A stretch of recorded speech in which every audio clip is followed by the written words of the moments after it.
continues to teach any of us who are willing to take that first step on the spiritual path. He gives a number of talks, and the hallmarks of those talks end up being two. There are a lot of them, including humor and stuff, but two that I would like to point out today is, one is a practicality of Vedanta. He doesn't believe in Vedanta as being something esoteric. He wants you to apply it to your life on a day-to-day basis.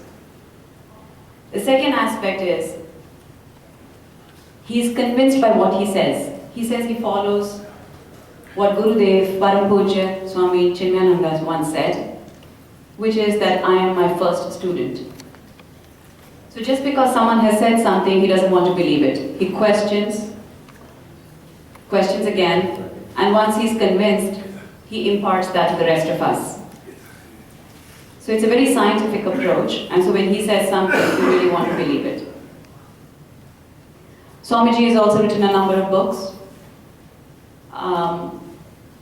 is Skyping constantly with different centers like Minnesota and others to impart the idea of Vedanta to different congregations that are interested. He travels incessantly throughout North America and India, taking the message of his guru to everybody, and of course Adi Shankara. He also does one fun thing, which is to do a yatra once a year, and takes a number of people interested to holy places. A couple of years ago, he took a bunch of us to Kerala, to the home of Adi Shankara, where he was born. That place was bought by Gurudev Swami Chinmaya. It was in a decrepit state of affairs, but he bought it and refurbished it, and today it's a major center, and really has made it available for all of us to go and visit. And when we were there as yatris, it was wonderful to chant the Guru Stotram, being led by Swami Ishwarananda and fall in the parampara.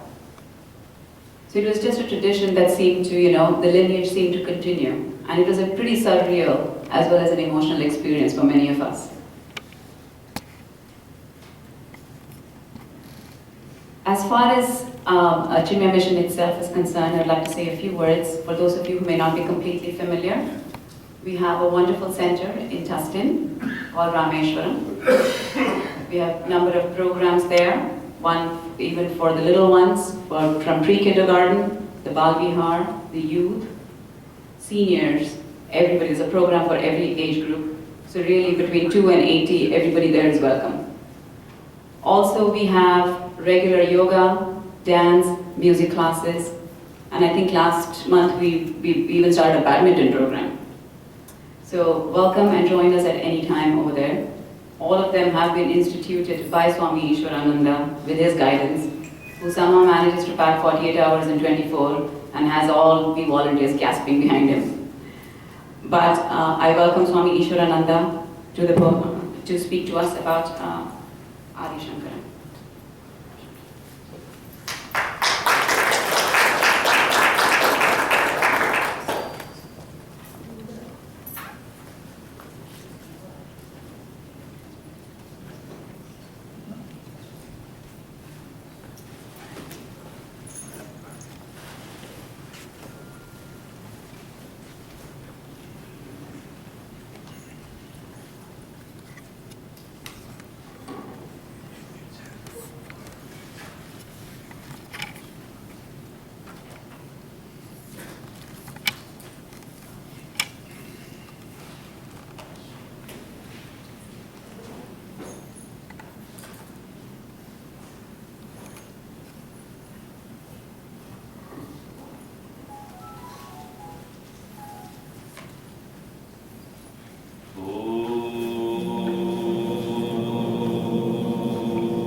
Om Sahana Bhavatu Sahano Bhunaktu Sahaviryam Karavavahai Tejasvinavaditamastu ma vidvishavahai. Om Shanti Shanti Shanti.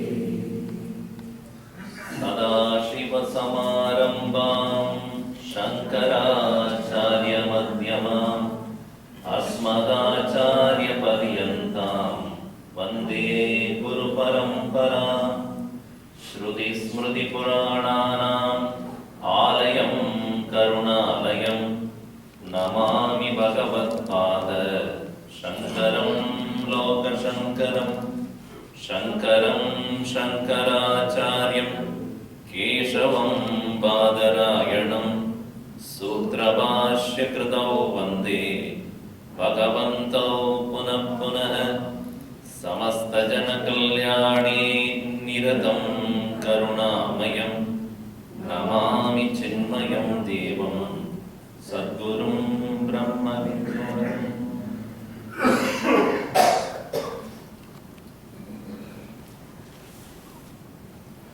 To speak about the great master Adi Shankaracharya in a span of 80 minutes is an impossible task. Yet may I attempt it with my humble beginning of frustration. As I was introduced, Chinmaya Mission is following the tradition of Shankaracharya, a pure Advaita philosophy. Born in 788 AD, while the country was undergoing a great turmoil, spiritual turmoil, a religious one as well, where on the one hand, those who were extremely fanatic about rituals, holding on to the Vedas as authority, only to engage in karma kanda, or known as the path of rituals. They had their own schools of thought, and only performing rituals is the main message of the Hinduism. Totally opposed to that was the philosophy of Buddhism, which did not believe in the Vedic rituals and Vedic teachings. And they were holding an opposite camp, so to say. We do not want to follow any of those Vedic rituals or any of the teachings there. We believe in Buddhism, in the intellect, and therefore the concept of God is a human-made illusory concept. This is a second school of belief that was prevalent at that time. The third school, which was also present at that time, was total non-believers, so-called known as Charvakas. Charvak means sweet-tongued people. They did not believe either in rituals nor in Buddhism. They say, we just enjoy life, khao pivo mojuda. I call it as Picasso, Pina Kana Sona. Names are like that. These three major schools were fighting with each other, and that is the time when Shankaracharya entered into the scene. Three-pronged attack on religion. One convincingly saying that only rituals are necessary. Another says totally no to Vedic religion, Buddhism. And the third, so-called materialists. When Shankaracharya arrived at the scene, he was to face all these people. Slowly, the teachings, the very pertinent and so poignant teachings of Upanishads, Gita, were totally thrown out of the scene. Nobody was interested to learn or to understand. And so when he looked at the people in general, where they were living, how they were living, he was very much disappointed. The young boy he was, when he encountered various situations where people were not interested in real path of religion, which is a love towards God, he decided to quit his worldly life. At the tender age of 8-9 years old. His father passed away very early. He was under the care of the mother. And one day he decided to quit, and then the story goes that when he was taking a dip in the river, Kaladi, in the Kaladi city, a small town, apparently a crocodile came and pulled his leg and dragged him into the water. At that time, he was crying out for help. And then his friend was there. He told him, go and tell mother that I am being dragged away into the water by a crocodile. And at this point, unless I renounce the world, it looks like I won't survive. So the mother came running with this news. When she heard, only thing that she had in her mind was, my son should be saved. So she called out, hey Shankara, whatever you like. I want to renounce the world. Yes. Immediately the crocodile went away. He came safely to the banks of the river and said, prostrated mother said, you have given permission. No, let me go. I would call it as a divine intervention. Many times we do not believe in these divine interventions. But in the case of great Mahatmas, great masters, it often happens. It may look like a miracle, but it is what the Lord wants things to happen through great people. From there he proceeded to find his guru. Walked all the way for many, many days and months. Reached the river Narmada, banks of river Narmada, where there was a great master, Govinda was there. He went and surrendered to him, told him that I would like to learn the scriptures. And looking at the very qualified student who was full of eagerness, enthusiasm, and interest to learn, Govinda imparted him the knowledge of the scriptures, Upanishads. The boy who grew up in a small town, village, now had become a man of erudite scholarship. After finishing his term with his master, he decided to venture into writing his own thoughts on few of the well-known scriptures.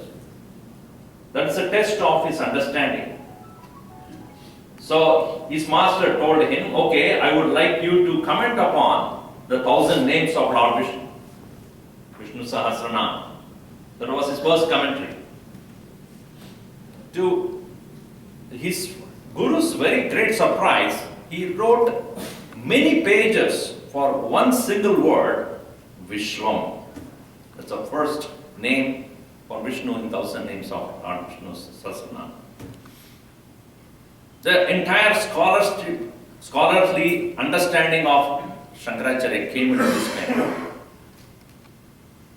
And his guru, as even he looked at the beautiful commentary written by his young disciple Shankara, he said, you are fit now to go out and teach others what you have learned. Shankaracharya said, before I do that, I would like to dwell upon 3 important things. Making sure that I have the clear understanding of the scriptures of Hinduism. The Upanishads, the Bhagavad Gita, and Brahmasutras. The Vedanta Sutras they are known as, of Vedavyasa. He sat down and wrote commentary on all the three. And based upon the understanding that he derived out of learning from those three of them, he established the philosophy called Advaita philosophy. That is known as Advaita, one without a second. The purpose for which he wrote those commentaries were very clear. First of all, to make the people who are fanatically identified with the ritual portion of Vedas, to tell them that rituals are the means, are not the end. The rituals are prescribed by the Vedas, no doubt, but they are not the end or the goal, they are only the means. Means to an end. Any karma, any action, by itself cannot give the results of the ultimate nature. It can only give something which is relative, ephemeral, transient. For his argument being, nothing that is performed or accomplished by a limited individual can ever obtain him unlimited result. That was not his own thought. It came from the Upanishads. Pariksha lokan karmachitan brahmanaha nirvedamaya na asti akrita krite. Any student who examines the word pariksha, lokan, various words that one can achieve through performance of rituals. One can get to heaven, one can go to various levels of heavens where the devotees, the devatas live. But all those various lands of pleasures or regions of experiences are all product of action. Lokan Parikshya, having examined all the words, Karma Chitan, one who knows how to do the action or the ritual, Brahmanaha, a learned person, Nirvedamaya, he became dispassionate. Why? Nasti akrita kritina. Nasti means not possible. What? Akrita, uncaused, kritena, by action. An uncaused, endless thing can never be accomplished by an action. Therefore, any action performed, even if it is prescribed by the Vedas, is limited. That is again re-established by Bhagavan Krishna in Gita. Traividyamam somapa putapapaha yajnairištva swargatim prartayante te punyamasadya surendra lokam divyan devan diviveva bhogan. Various pleasures are available to an individual to enjoy in various heavens by performance of various rituals. Tetam bhuktva swargalokam vishalam, having enjoyed the pleasures there, kshine punye martya lokam vishanti. Once the meritorious deeds that you have done, merits that you have gained are slowly exhausted, you come down to the human world again. So therefore, action no doubt have results, but they are not unlimited. But what we seek in our life is unlimited, everlasting, continuous joy of one's own bliss, freedom, liberation. Therefore, liberation or freedom or total joy, endless joy is never possible to anyone by doing anything. So this is not his own idea. It has been established in the Upanishads, in the Bhagavad Gita, and he only restated them. For many of them have ignorantly shunned the Jnana Khanda or the knowledge portion of the Vedas, and they have taken only to the karma. For it is easy to do an action and get an immediate result. And that is why Krishna also says that in this world, people are so fond of doing action and getting results because the result is quick but not permanent. Shipram hi manushe loge siddhir bhavati karmaja. Quickly the results are there with the actions, but they are not permanent. So Shankaracharya as a philosopher was not ready to settle down for short gains. For any leader of a great vision is like that. No leader worth the name will ever settle down for temporary results. His vision is so far-fetched.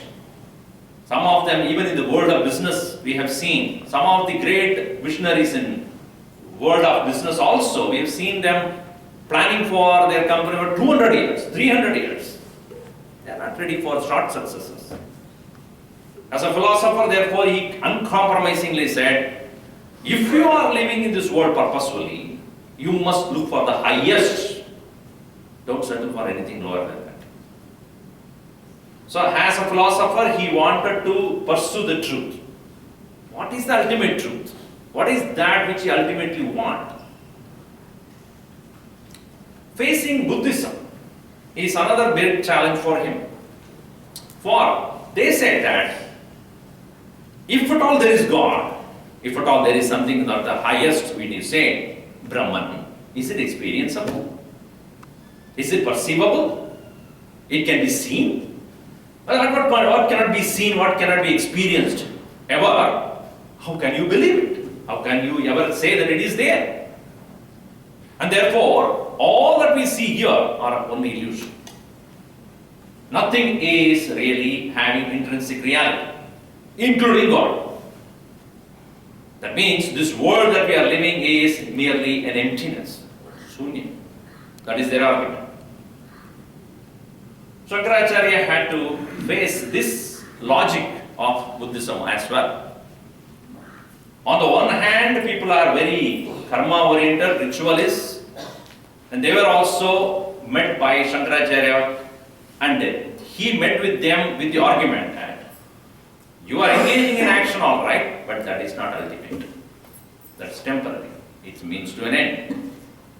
And by doing an action, you will never be free. For every action has got a result, and enjoy the result. You have to come here again to enjoy the result. While enjoying the result, again you engage in action. That action will again produce another result. For another result, you have to come back. Punarapi jananam, punarapi maranam, punarapi janani jadre sayanam. You have to come back again and again and again and again. And you do not know which form you will come next time. Now you are human, unfortunately or unfortunately. Afterwards, what form you will come, who will be able to say? So this endless cycle of birth and death, samsara. So those who are not the believers and they say that it is, nothing is true, everything is emptiness, there is shunya, Buddhism. He has to establish the reality as a positive existence, not just a negation. Again, he takes the tools of Upanishad and Bhagavad Gita. It is established. Maya tadamidam sarvam jagat avyaktam murtina matstani sarva bhutani vachaham deshu pastina. Bhagavan Krishna has said this. Buddhism says immediately, don't quote the scriptures. That is exactly where you are taking your, you are hiding behind the words of scriptures. Come to logic. Yes, let me come to logic. Now you said that there is nothing intrinsic, nothing is real in this world. Is it true? Yes, that's what we say. Good. To see what is not there, there must be something. If you walk into this room and you say, let's say you came 20 minutes earlier than the scheduled time, and you walk in, nobody is there. Oh, nobody is there. To say nobody is there, there must be somebody. How do you know nobody is there? Nobody can say nobody is there. Somebody must say that. So that one somebody who is saying that there is nobody must be the truth, must be the existence. And his argument is, this world is not there, it is unreal. For the definition of real is that which is there in the same condition in all three periods of time. Satyam is that Trikale api abhadita vastu satyam. That which is unchanging in all three periods of time, past, present and future.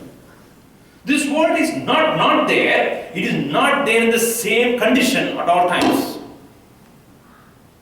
Meaning, it constantly changes, it appears in one way at one time, it changes at another time.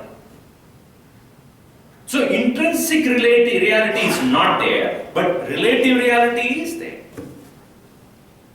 That is where he introduces the concept of Maya. It is not again Shankaracharya's contribution, as Maya is not his own wording or his own, he is not coined that, it is already there in the Upanishads. He uses that very effectively to convey to the world that this world that you are experiencing is not absent. Now, according to the Buddhism, Shunyavadis, it is not there.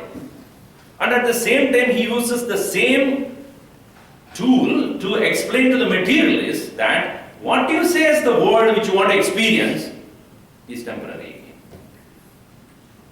The joy that you are deriving out of this world as your own pleasure is also relative. But what gives me joy is not the same thing which gives you joy. It depends upon my moods, my goals, my sense organs. According to that it changes. So therefore, to the Buddhist he says, this world you say is not there, cannot be experienced by you if it is not there. Satchet na bhadeta, asatchet na pratiyeta.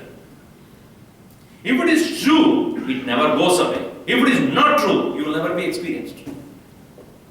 But what's the word? Is it not there, or is it that which is there but not in the same condition all the time?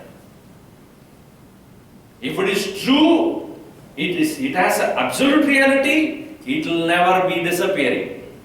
It will never be absent. But if it is not true, you will never be able to experience it. But what our experience of the world is, it is there so long as I am awake. When I go to the state of sleep, it's not there. Nahyasya vidya manaso vidirikta mano hyavidya bhavabandha hetu tasmin vinashte sakalam vinashtam vijrumbidesmin sakalam vijrumbade. In his masterpiece Vivekachudamani he says, there is nothing called avidya or ignorance other than the mind.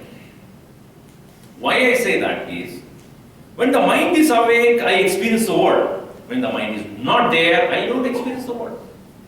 Some of you sitting here, no mind, you are not experiencing what I am saying. You are there physically. Mind is already in Mother's Day program the night. What is she going to ask? I don't know. So if you are here, but you are not experiencing what I am saying, or you are not hearing this, because your mind is not here. Or when you have gone to the state of sleep, some of you already gone to that state. And then also you can't experience. So when is the experience? Only when the mind is there. Right? So therefore, the world is not there. If it is not there, you will never experience it. But it is not always the same. So therefore, it is called Maya Vidya. The definition therefore, Maya is Ya Ma Sa Maya. That which is not always the same way. Yatha drishyate tata bhati. As you see it, so it will be perceived.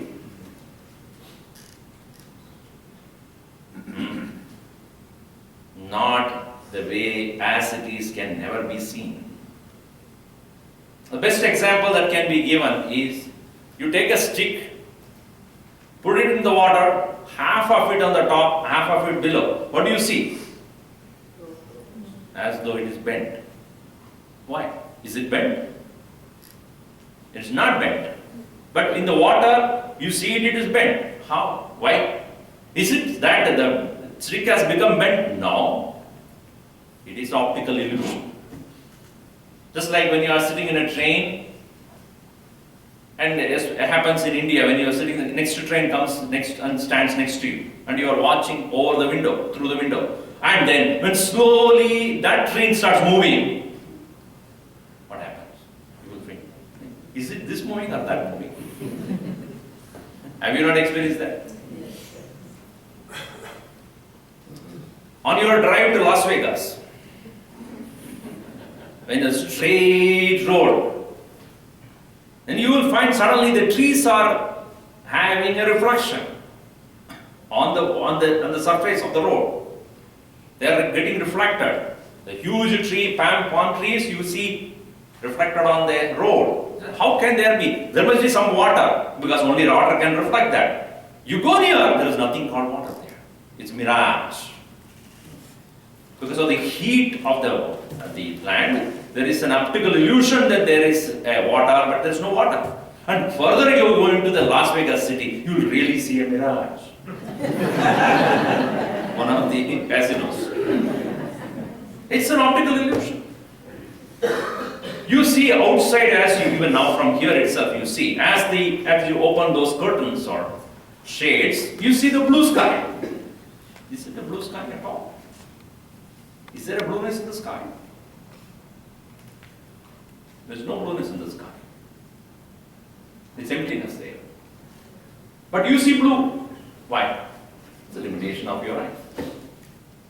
So, the world, what we see, is not as it is. It is an optical illusion according to the limitation of your senses apparatus. So will be your perception. I am not quoting scriptures.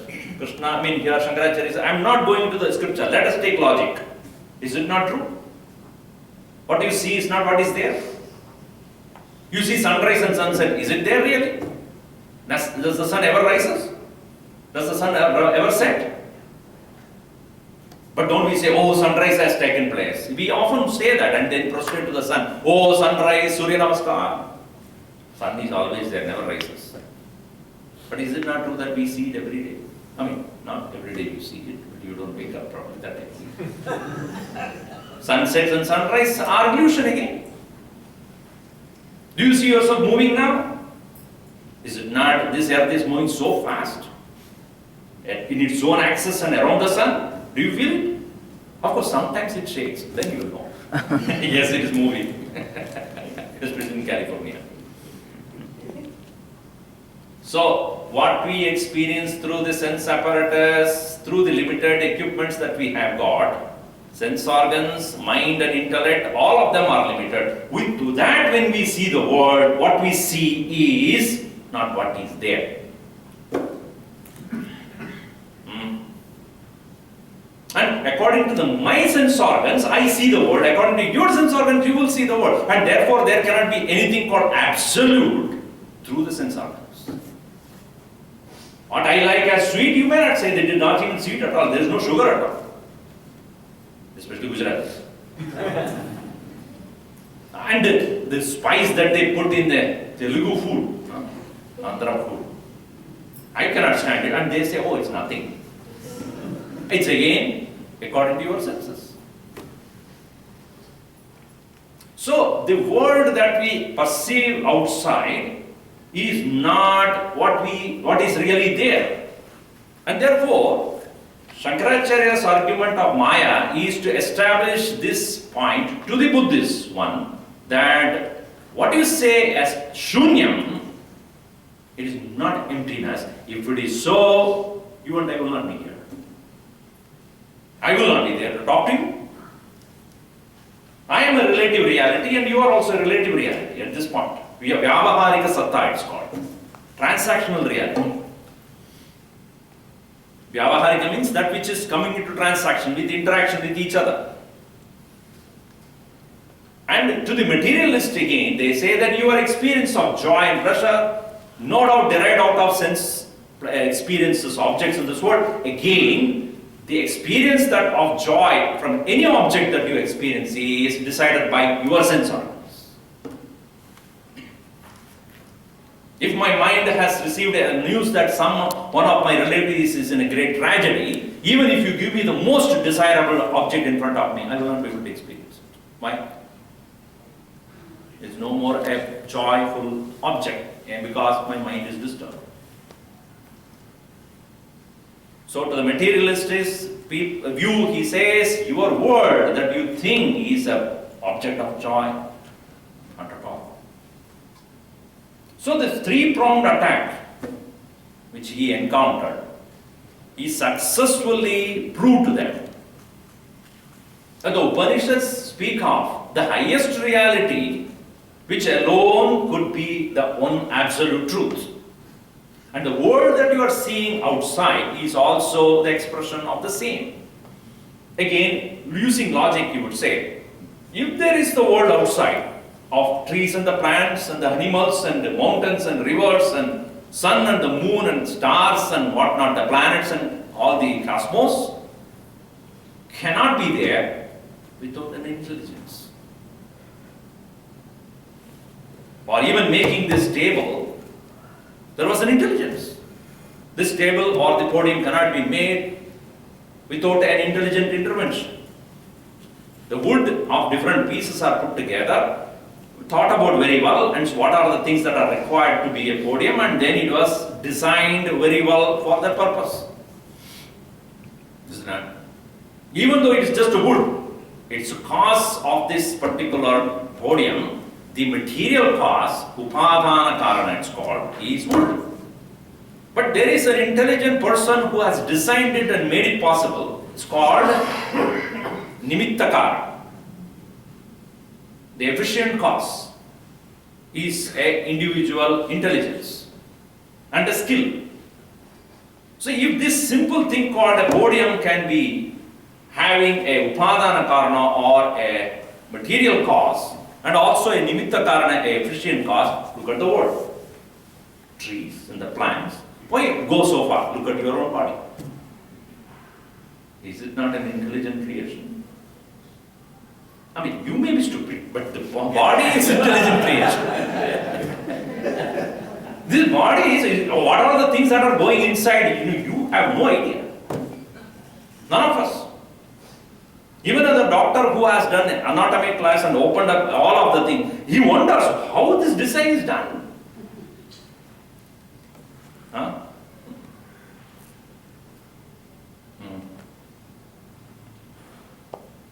So one doctor, he is a heart specialist, he went to the garage, BMW car, new model, big money wasted. So he drove that car because it had some problem. Went to that garage fellow and then said, please, correct it, it's not working properly. He said, okay. And he opened up and he did some kind of, he looked at it carefully. And slowly he connected certain things and then some circuit was wrong and then he could start working. So, how much is it? $100 you have to give me. Give $100. So then that garage, that fellow said, see, this car is very complicated mechanism inside. And to correct this is just a few things I have to correct here. I charge only $100. But you guys, you doctors, anytime you touch the body, you charge $1,000 and $2,000. How? Why? What's the logic behind this? This is also a mechanism, right? You open it up and just correct it and finish it off. Why are you charging so much? And the doctor laughed and said, correct it when it is running. Let us see. Correct the situation when it is running. Let's have the medical insurance, it's also very high. So this is a very complicated mechanism here. And if you open it up and see how everything is so carefully designed, outside it's a guard and therefore you don't see much. Once you open it, you will see. So do you think an unintelligent cause has caused this? You eat. What happens to what you eat? Our God only knows. He makes sure that it is taken care. Aham Vaishwanaro Bhutva Praninam Dehamasritaha Prana Apana Samayuktaha Pachamyanyam Chadurvidam. I stay there in the stomach of everyone, making sure that the food is digested, Bhagavan says. So this creation that is in front of us, the trees and the plants and all these things, do you think it's an unintelligent creation? So there is intelligence in this. So that intelligence which is the cause of this world is considered by every religion as God. But Shankaracharya goes one step further to explain this according to Upanishads. That this world that is created here, which is an intelligent creation, and there must be some intelligence, let us call him God, fine. But the point is, the religions, none of the religions can't talk about with what material he created this world. They don't talk about that. God created. How? I don't ask that question. Blasphemy. I will ask the question. Let us come to the logical table. Table of logic. How did he create this world? What is the material cause for him? With what matter he created? How did he create? If you say, oh, God created this world with already available matter. Very good. Who created that matter? Does it matter? It matters when it comes to logic. Let us scientifically think about it. How? What is the matter, or how is that matter was already there? Who created that matter? Somebody else. Who is that somebody else? Other than God? Yes, that means he must be supplier to God. Who created him? To created the matter. Okay, how did he create the matter? Don't ask such questions. We will ask that questions. If you want to go scientific, we will go scientific. So only possible answer that you can give is that the matter by which he created must be himself. The God himself, include herself. Why you want to discriminate here? The God itself. Okay, let us put neuter. So God itself is the material cause and also the intelligent cause. That's the only way we can arrive at a logical conclusion. If you take this understanding that God in itself is the material as well as the efficient cause, what is this word? It is his own expression. The word is none other than the God's expression itself. That is called Advaita. Nadvaitam vidyate. There is nothing other than him. This is exactly what Krishna says. Maya tadamidam sarvam jagata vyaktamurtina. Everything is pervaded by me. Matsani sarva bhutani. Everything is in me. Nachaham teshu avastitaha. At the same time, I am not this apparent variety. Variety you see with the limitation of your eyes. What is there is one single unifying, one cosmos. The Lord, the Absolute, called Brahman, the big, the Absolute, alone is, when I see that Brahman with these apparatus, it appears to be the world. With the eyes, I see only the names and the forms and the colors and the shapes. With the ears, I listen to the sound. So what is there is one, according to my sense organs, I experience it differently. Just like if you are seeing this whole scenery there, with a blue glass, if you look at it, everything looks blue. With a red glass, if you look at it, everything looks red. But it's neither red nor blue. With the eyes, I engage in Brahman in the form of sound. With the eyes, I see him as the form. With the ears, I hear him as a sound. With the tongue, I taste him as a taste. With the nose, I experience him as smell.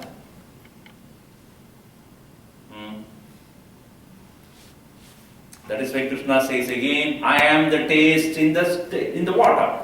I am the smell in the earth. I am the sound in the sky. I am the touch. I am the sun. I am the fire. I am the moon. Because you are seeing me only all the time. Vasudeva sarvam, Vasudeva sarvam iti samatma sudurlabha. So therefore, world as you see it, relative reality. What is there is absolute. So when this variety of the world is seen by the senses, and therefore the one which appears to be diverse, but actually one appearing as diverse is called Ishvara, Vishwarupa Atma. And the same individual, same self is present within me as the experiencer is called Jiva. So that vibrating, pure awareness, consciousness, absolute, as the world he appears as diverse form. So that's that one supreme presence with the diverse various forms is called Ishvara. And the same one which is now here as an individual, experiencing it, is you. So the Advaita philosophy essentially points out this, that leaving the apparatus, leaving the senses, look at what is there in there and here, in a tree, in a plant, in an animal, in a bird, on all of them as life force that is there, and in you, and that is one and the same. But you are not the sun, you are not the tree, you are not the plant, you are not the animal, you are not the gigantic, huge dinosaurs. No doubt. But what is in that and what is in you is one and the same. So, this establishment of oneness, that is the philosophy of Advaita philosophy. Shankaracharya spent just 32 years of his life. 788 he was born, 820 AD he is out. 32 years. Now, what about us? After 64 only we wake up. By 32 he finished and gone. He had written commentaries on all the verses of Bhagavad Gita, 700 verses. 10 Upanishads he has given commentary. Isha, Kena, Kata, Mundaka, Mandukya, Taittiriya, Aitariya, Prashna, Brahadaranyaka and Chandogya Upanishad. All the 555 sutras of Vedanta Sutras, he written commentary. Not only that, he walked around the whole of India 3 times by foot.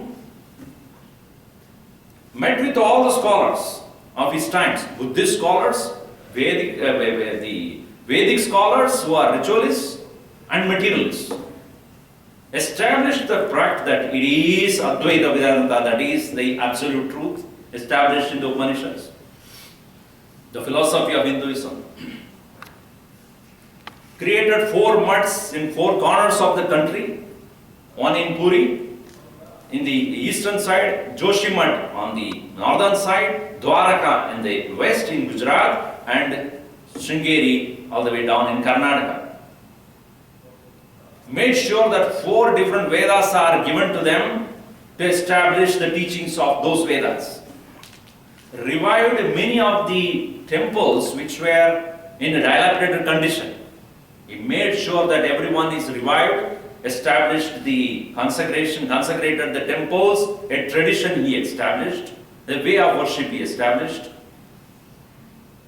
Wrote many stotrams and shlokas for the benefit of the people to worship gods, as he considered upasana as a necessary means to develop love for that absolute reality. For without the love, there is no pursuit. Without that interest to reach, without the devotion to reach, there cannot be any eagerness to achieve.